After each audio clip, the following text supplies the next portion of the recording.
Olá, bem-vindos a mais uma exploração focada. Hoje a gente vai mergulhar em duas estruturas pequenas, mas absolutamente cruciais para o nosso corpo: a glândula tireoide e as vizinhas delas, as paratireoides. Exato. Nossa análise, pessoal, se baseia no material da aula 4, que foi preparada pelo Dr. Dário Santucci, pensando justamente nos estudantes de Ciências Morfofuncionais lá da Anhanguera. Um material bem direcionado, sim. A missão aqui é, assim, bem clara. A gente quer desvendar a anatomia, a fisiologia e também a importância clínica, né, dessas glândulas endócrinas. Fundamental entender isso. Queremos construir um entendimento sólido que é essencial para quem está nessa jornada da área da saúde, sabe?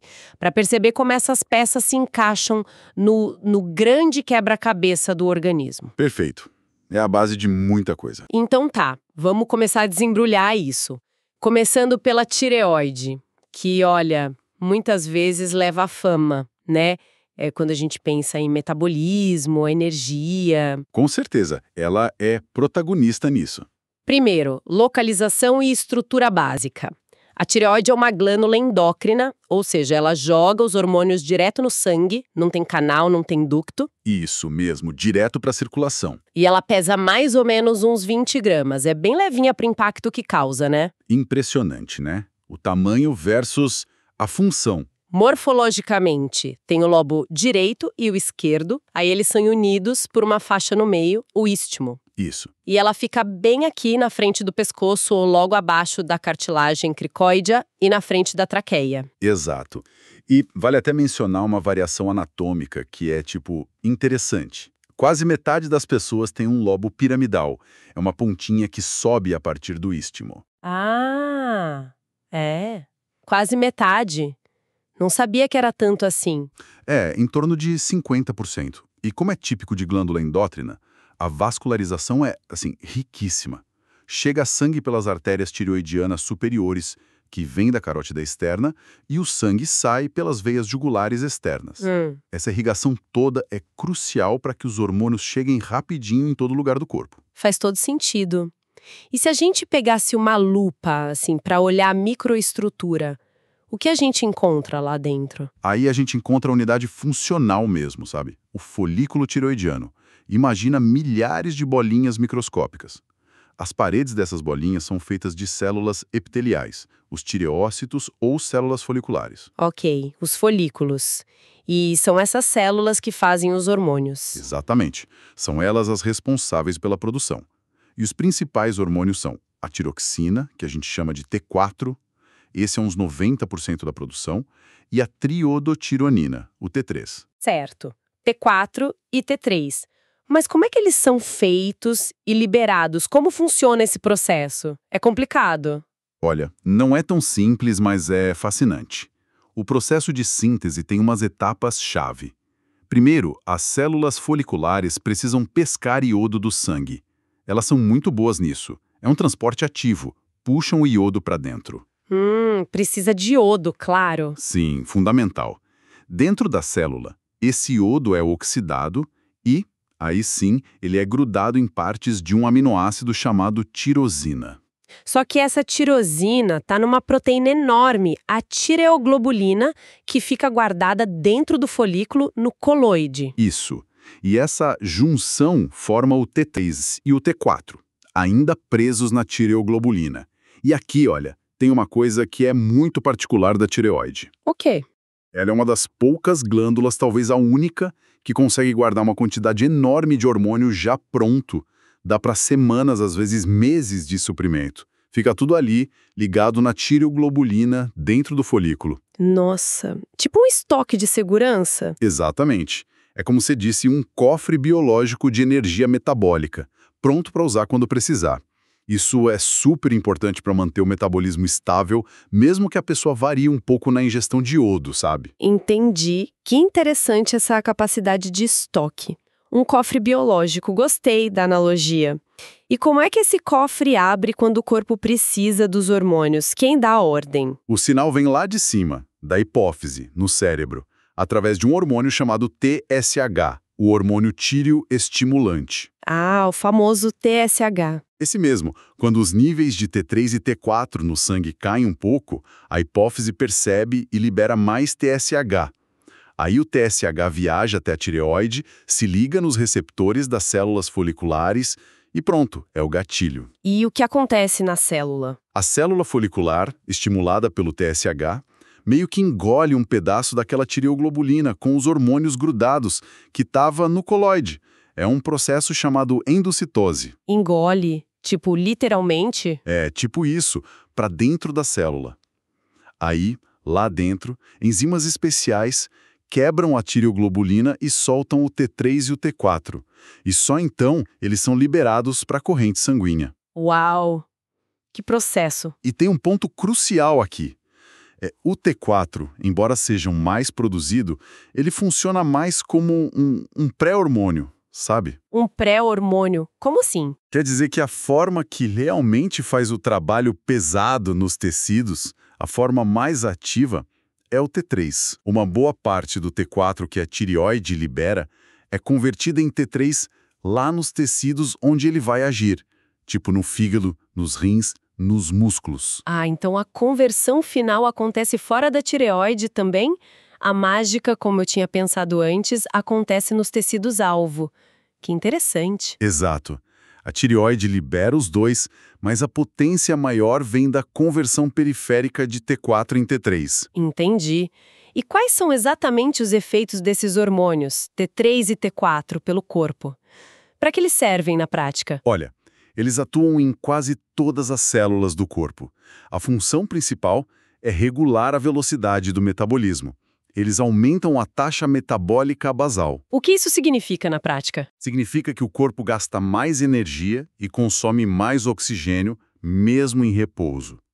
Além disso, eles aceleram o coração, aumentam a força com que ele bate, aumentam a frequência da respiração, estimulam o intestino a funcionar, melhoram a função dos rins. Nossa, eles mexem com tudo. Mexem mesmo. São essenciais também para produzir proteínas e até para a fabricação de outros hormônios, como o GH, o hormônio do crescimento. E você mencionou o GH. Tem algum papel que merece um destaque especial, né? Principalmente pensando em desenvolvimento. Sem dúvida alguma. Os hormônios da tireoide são, assim, absolutamente críticos para o desenvolvimento e para a maturação normal do sistema nervoso central, o SNC, especialmente na vida fetal e nos primeiros anos de vida. Críticos como? A falta deles nessa fase pode causar danos neurológicos que são irreversíveis. Por isso a importância do teste do pezinho, que detecta o hipotireoidismo congênito. Entendido. A função normal é vital. Agora, a coisa fica clinicamente bem direta quando a gente olha para o que acontece se a tireoide sai dos eixos, né? Vamos falar primeiro do excesso, o hipertireoidismo. Certo. Uma das causas mais comuns de hipertireoidismo, principalmente em gente com menos de 40 anos, é a doença de Graves. Graves. É autoimune, né? Isso, é uma doença autoimune. O sistema de defesa da pessoa começa a produzir anticorpos contra a própria tireoide. Só que nesse caso, os anticorpos meio que enganam a glândula. Eles agem como se fossem TSH. Imitam o TSH. Exato. E aí eles estimulam a tireoide a produzir e liberar T3 e T4 o tempo todo, sem parar, sem controle nenhum. É bem mais comum em mulheres, umas 7 vezes mais, para ter uma ideia. 7 vezes? E como esse excesso todo de hormônio, essa tireotoxicose, se manifesta na pessoa? Quais os sintomas? A tireotoxicose acelera tudo no corpo. Os sintomas clássicos são intolerância ao calor, a pessoa sente muito calor, transpira demais, a pele fica quente, úmida, o coração dispara, taquicardia. A pessoa fica muito agitada. Muito. Perde peso, mesmo comendo mais, porque o metabolismo está a mil, fica nervosa, ansiosa, não consegue dormir direito, tem tremores finos nas mãos. A própria glândula pode inchar, formando o bócio. E tem aquele sintoma dos olhos, né? Sim. Na doença de Graves, especificamente, pode acontecer a exoftalmia. Os olhos ficam saltados, sabe? Projetados para fora.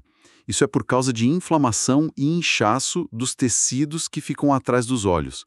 Fraqueza muscular e falta de ar também são comuns. É um quadro bem impactante mesmo. E o contrário, quando falta hormônio, o hipotireoidismo? O hipotireoidismo é quando a tireoide não dá conta de produzir hormônio suficiente para o corpo. Também é mais comum em mulheres. E aí, claro, o metabolismo geral desacelera. Imagino que os sintomas sejam meio que o espelho do hipertireoidismo, então. Lentidão em vez de aceleração. Em grande parte, sim. A pessoa sente um cansaço extremo, uma letargia, intolerância ao frio, sente muito frio. Pode ganhar peso, mesmo sem comer mais, a pele fica seca, fria, cabelo seco, quebradiço. E o raciocínio afeta também? Afeta. O raciocínio fica mais lento, a fala também. Pode dar constipação intestinal, o coração bate mais devagar, bradicardia. Às vezes dá um inchaço, principalmente no rosto, um edema facial. Rouquidão também pode aparecer. E o humor? Depressão e problemas de memória também podem acontecer. É um quadro que, afeta muito a disposição e a qualidade de vida da pessoa. Fica muito claro como a tireoide realmente dita o ritmo do corpo. Agora, vamos mudar um pouquinho o foco, mas sem sair da vizinhança ali no pescoço. As glândulas paratireoides. Onde elas ficam exatamente e o que elas fazem? Geralmente são 4 glândulazinhas bem pequenas, tipo do tamanho de um grão de arroz. Elas ficam na parte de trás da tireoide, normalmente são 2 em cima e 2 embaixo. Geralmente, quer dizer que pode variar. Pode variar e bastante. Às vezes a pessoa tem mais de 4 ou menos, e a localização também pode mudar. Às vezes elas estão meio mergulhadas na própria tireoide ou até mais para baixo, lá no tórax, no mediastino. Entendi. E a função principal delas? A função principal é sentir os níveis de cálcio no sangue. Quando o cálcio no sangue cai um pouco, elas percebem e secretam o hormônio delas, o paratormônio, ou PTH. Então elas são as guardiãs do cálcio. O PTH é o hormônio-chave para o cálcio. E como ele faz para aumentar o cálcio no sangue? Onde ele age? O PTH age principalmente em 3 lugares. Primeiro, nos ossos. Ele estimula umas células chamadas osteoclastos, que são responsáveis por desmontar um pouquinho do osso. Desmontar o osso. Para quê? Para liberar o cálcio e também o fosfato que está armazenado lá, mandando para a circulação sanguínea. É como usar a reserva de cálcio do corpo. Entendi. Usa o estoque dos ossos. E os outros lugares? O segundo lugar são os rins. Lá, o PTH faz com que os rins reabsorvam mais cálcio do filtrado, diminuindo a quantidade de cálcio que a gente perde na urina. Ele segura o cálcio. E, curiosamente, nos rins, ele também faz eliminar mais fosfato, o que ajuda a manter o equilíbrio. Ok, ossos e rins são alvos diretos. Mas tem mais alguma peça nesse quebra-cabeça do cálcio? Você falou em 3 frentes. Se a gente conectar tudo, o PTH tem uma ação super importante, ainda que indireta, lá no intestino. No intestino, como assim? O PTH estimula os rins a fazerem a última etapa de ativação da vitamina D. Eles transformam a vitamina D na sua forma ativa, o calcitriol. E por que isso é tão importante para cálcio? Porque é essa vitamina D ativa, o calcitriol, que permite que o nosso intestino consiga absorver o cálcio que vem da comida de forma eficiente. Sem vitamina D ativa, a gente absorve muito pouco cálcio, não adianta comer. Entendi. Então o PTH não só pega a cálcio do osso e recicla a cálcio no rim, mas ele também garante que a gente absorva mais cálcio da dieta através da vitamina D. Que sistema integrado! Exatamente.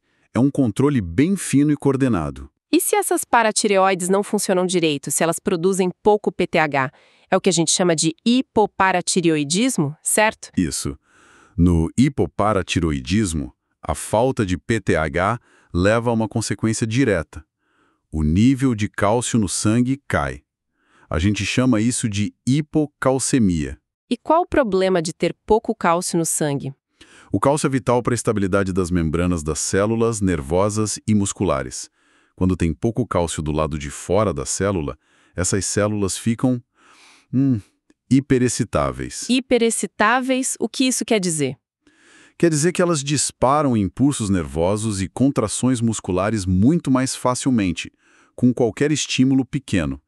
ficam estáveis. E como essa hiperexcitabilidade neuromuscular se manifesta na pessoa? Quais são os sintomas? Pode variar bastante, desde coisas mais leves, tipo formigamento nos lábios, na língua, nos dedos das mãos e dos pés, ou cãibras musculares. Formigamento e cãibras. Sim, mas pode ir até contrações musculares involuntárias bem mais graves, generalizadas, que a gente chama de tetania. Isso pode afetar até os músculos da laringe, causando um laringoespasmo, que pode ser muito perigoso, até fatal. Nossa, que sério. E tem algum jeito de testar essa hiperexcitabilidade? Tem sim. Existem uns sinais clássicos que a gente usa para detectar essa excitabilidade que às vezes está escondida, latente. Um é o sinal de Chauvost. Chauvost. Como é? Você dá um toquinho leve no nervo facial, ali na frente da orelha, e se a pessoa tiver hipocalcemia, os músculos daquele lado do rosto contraem involuntariamente. Ah, e o outro sinal? É o sinal de Trousseau. Você infla o manguito de pressão no braço da pessoa, acima da pressão sistólica, por uns minutos. Se ela tiver hipocalcemia, a mão e o antebraço dela vão ter um espasmo característico, uma contração que parece uma mão de parteiro. Entendi, são sinais bem específicos para ajudar no diagnóstico. Fica muito claro como esse controle do cálcio é delicado e importante. Com certeza. E aqui a gente vê bem aquela interconexão funcional profunda, né? De um lado, a tireoide comandando o metabolismo energético geral, o ritmo do corpo todo, e do outro, as paratireoides ajustando assim minuciosamente o cálcio. E o cálcio é essencial para tanta coisa que depende dessa energia, né? Exato. Contração muscular, liberação de neurotransmissores no cérebro, coagulação do sangue, um monte de processo celular precisa de cálcio funcionando direitinho. E aí a gente entende aquela questão importante, como um problema que parece ser só numa glândulazinha pequena pode ter um impacto tão grande no corpo todo. É porque o metabolismo e o cálcio são centrais para tudo, né? Exatamente, a resposta está aí, na centralidade do metabolismo energético e da homeostase do cálcio para a função de todas as células do organismo. Então, o que tudo isso significa na prática para os futuros profissionais de saúde que estão ouvindo a gente, como o pessoal da Anhanguera? Significa, olha, que dominar esses conceitos de anatomia, de fisiologia da tireoide e paratireoide, não é só para passar na prova, sabe? É construir a base para a clínica do dia a dia. A base para entender o paciente, né? Exatamente. Entender como o TSH, o T4, o T3, o PTH, o cálcio, a vitamina D, como tudo isso interage, permite interpretar direito um exame de sangue, entender por que o paciente tem certos sintomas e pensar nas melhores formas de tratar. E isso vale para várias áreas. Para muitas, seja na clínica médica, na cardiologia, que são áreas de atuação do Dr. Dário Santucci, por exemplo, ou em endocrinologia, cirurgia de cabeça e pescoço, ginecologia, é um conhecimento que atravessa especialidades. É transversal mesmo. Excelente ponto.